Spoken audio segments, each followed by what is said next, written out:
Hey families, I just want to thank you for your patience and your grace as we are trying out these at-home learning activities for your hybrid day. My kids that are home today, it looks like half and half have figured it out. And I want to give a tip going forward to the friends today that might have struggled a little bit and my friends for tomorrow who will be working at home.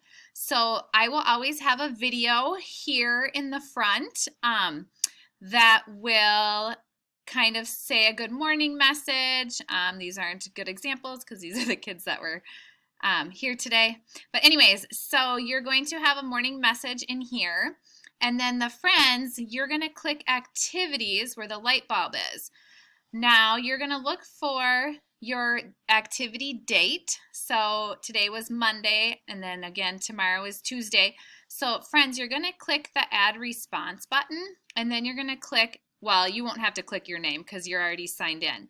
But here's what I found happened with half of the group today. They may have listened to the first message, but then they went up here and clicked the green check mark.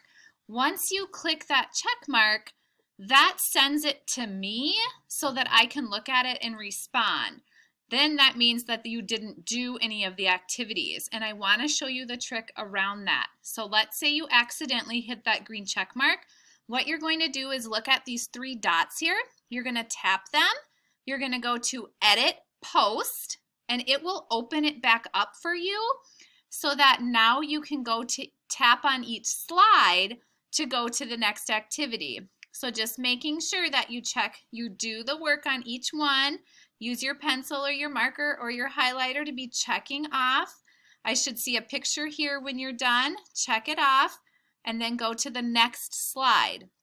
Read your sight word list, so use your microphone. Take a picture. If you do Epic, make sure you're checking it off. Then go to the next slide, okay? Don't hit this green check mark until you've done all the work on the side here, okay? Then when you're finished, you can hit the green check mark, and then it'll shoot it off back to me, and I'll be able to look at your work and respond. But if you do it too soon, just remember to tap on those three dots, and you can edit your post. All right, that should help out some of the confusion. Thank you so much for working with your students at home, and I look forward to seeing my B group tomorrow. Bye.